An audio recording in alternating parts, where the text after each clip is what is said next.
ಕ್ಯಾಬಿನೆಟ್ನಲ್ಲಿ ಅವತ್ತಿನ ದಿವಸ ನಾಗಮೋಹನ್ ದಾಸ್ ವರದಿಯಲ್ಲಿ ಇವರೇ ಸಮಾಜ ಕಲ್ಯಾಣ ಇಲಾಖೆಯ ಟಿಪ್ಪಣಿ ಕಾಪಿಯನ್ನು ಬರೆದಿದ್ದಾರೆ ಕ್ಯಾಬಿನೆಟ್ ನೋಟ್ ಶೀಟು. ಆ ಕ್ಯಾಬಿನೆಟ್ ನೋಟ್ ಶೀಟಲ್ಲಿ ಪ್ರವರ್ಗ ಎ ವಲಯ ಸಂಬಂಧಿತ ಜಾತಿಗಳು ಅಂತ ಸೇರಿಸಿದ್ದಾರೆ, ಪ್ರವರ್ಗ ಬಿ ಮಾದಿಗ ಸಂಬಂಧಿತ ಜಾತಿಗಳು ಅಂತ ಹೇಳಿದ್ದಾರೆ, ಪ್ರವರ್ಗ ಸಿ ಇನ್ನಿತರ ಅಲೆಮಾರಿ ಸಮುದಾಯ ಅಂತ ಹೇಳಿ ನೋಟ್ ಕಳಿಸಿದ್ದಾರೆ. ಕ್ಯಾಬಿನೆಟ್ಗೆ ಮುಂದೆ ಬಂದಂತ ಸಂದರ್ಭದಲ್ಲಿ ಕ್ಯಾಬಿನೆಟ್ನಲ್ಲಿ ಓದ್ತಕ್ಕಂಥ ಸಂದರ್ಭದಲ್ಲಿ ಪ್ರವರ್ಗ ಎ ಇದ್ದಂಥದ್ದು ಪ್ರವರ್ಗ ಬಿ ಬಂದ್ಬಿಟ್ಟಿದೆ. ಆ ನೋಟ್ ಶೀಟ್ ತಿದ್ದವ್ರೆ ಅವರು. ಹೌದೌದೌದು, ಅದು ಯಾರು ಹೇಳಿದ್ದಾರೆ ಅವ್ರ ಮೇಲೆ ನಾವು ಕ್ರಮ ತಗೋಬೇಕು ಅಂತಾನೆ ಪೂಜ್ಯರು ಹೇಳ್ತಿರೋದು.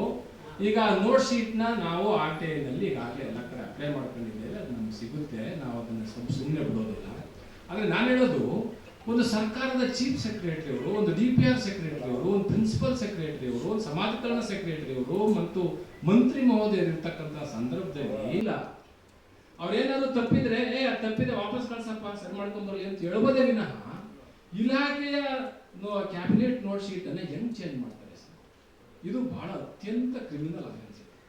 ಸಮಾಜ ಕಲ್ಯಾಣ ಇಲಾಖೆ ಸಮಾಜ ಕಲ್ಯಾಣ ಇಲಾಖೆಯವರು ಹೌದೌದು, ಕ್ಯಾಬಿನೆಟ್ ನೋಟ್ ಶೀಟ್ ಸಮಾಜ ಕಲ್ಯಾಣ ಇಲಾಖೆ ಅದು.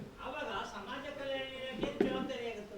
ಸಮಾಜ ಕಲ್ಯಾಣ ಇಲಾಖೆ ಅವರು ನೋಟ್ ಶೀಟ್ ಕಳಿಸಿದ್ದಾರೆ, ಆದ್ರೆ DPR ಸೆಕ್ರೆಟರಿ DPR ಕಂಟ್ರೋಲ್ ಇರೋದು ಸಮಾಜ ಕಲ್ಯಾಣ ಅಲ್ಲ, ಮುಖ್ಯಮಂತ್ರಿ ಕಂಟ್ರೋಲ್ ಬರುತ್ತೆ. DPR ನಲ್ಲಿ ಇದು ವ್ಯತ್ಯಾಸ ಆಗಿದೆ ಅಂತಕ್ಕಂಥ ಮಾಹಿತಿ ಇದೆ ನಮಗೆ. ಸಮಾಜ ಕಲ್ಯಾಣ ಇಲಾಖೆ ಆಗಿಲ್ಲ, ಅದು ಸೀದಾ ಹೋಗಿದೆ.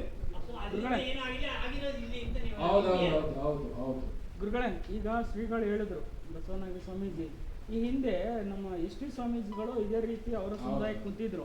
ಅವರು ಒಂದು ಸ್ಟೇಟ್ಮೆಂಟ್ ಕೊಟ್ಟರು, ನಮ್ಮ ಸಮುದಾಯಕ್ಕೆ ಸರ್ಕಾರದಿಂದ ರೆಪ್ರೆಸೆಂಟೇಟಿವ್ ಆಗಿ ಯಾರು ಜನಪ್ರತಿನಿಧಿಗಳಿದ್ದೀರೋ ಸಚಿವರು ಶಾಸಕರು ನಮ್ಮ ಬೇಡಿಕೆನ ಈಡೇರಿಸಿಲ್ಲ ಅಂದರೆ ನೀವು ನಿಮ್ಮ ಏನು ಸಚಿವಗಿರಿ ಶಾಸಕರಿಗಿರಿ ಬಿಟ್ಟು ಹೊರಬನ್ನಿ ಅಂತಂದರು.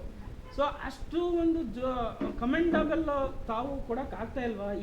ನಾನು ನೆನ್ನೆನೂ ಹೇಳಿದ್ದೇನೆ, ಮುಖ್ಯಮಂತ್ರಿಗಳ ಭೇಟಿ ಆದ ನಂತರ ಮಾಧ್ಯಮಗೋಷ್ಠಿ ಉದ್ದೇಶಿಸಿ ಮಾತಾಡಿದ್ದಾನೆ. ಮತ್ತೆ ನಮ್ಮ ಸಚಿವರುಗಳಿಗೂ ನಾವು ಈಗಾಗಲೇ ವಾರ್ನ್ ಮಾಡಿದ್ದೇವೆ. 24ನೇ ತಾರೀಕು ನಡೀತಕ್ಕಂಥ ಸಚಿವ ಸಂಪುಟದಲ್ಲಿ ಯಾವುದಾದ್ರೂ ನಮ್ಮ ಸಮುದಾಯಕ್ಕೆ ಏನಾದರೂ ಸಮಸ್ಯೆ ತೊಂದರೆ ಉಂಟಾಯ್ತು ಅಂದ್ರೆ ಕೂಡಲೇ ನಿಮ್ಮ ರಾಜೀನಾಮೆ ಪತ್ರವನ್ನ ಸರ್ಕಾರ ಕೊಟ್ಟು ಬರ್ಬೇಕಿಲ್ಲ, ನಮ್ಮ ಕೈ ಕೊಡ್ಬೇಕು ನೀವು ಅಂತ ಹೇಳಿದ್ದೇವೆ. IPS ಆಫೀಸರ್ಸ್ ಇಂದ ಹಿಡಿದು ನೀತಿ ಆಯೋಗಗಳು ಅನ್ನೋಂಥವನ್ನೆಲ್ಲ ಸಲಹೆ ಕೊಡಕ್ ಮಾಡ್ಕೊಂಡವ್ರೆ.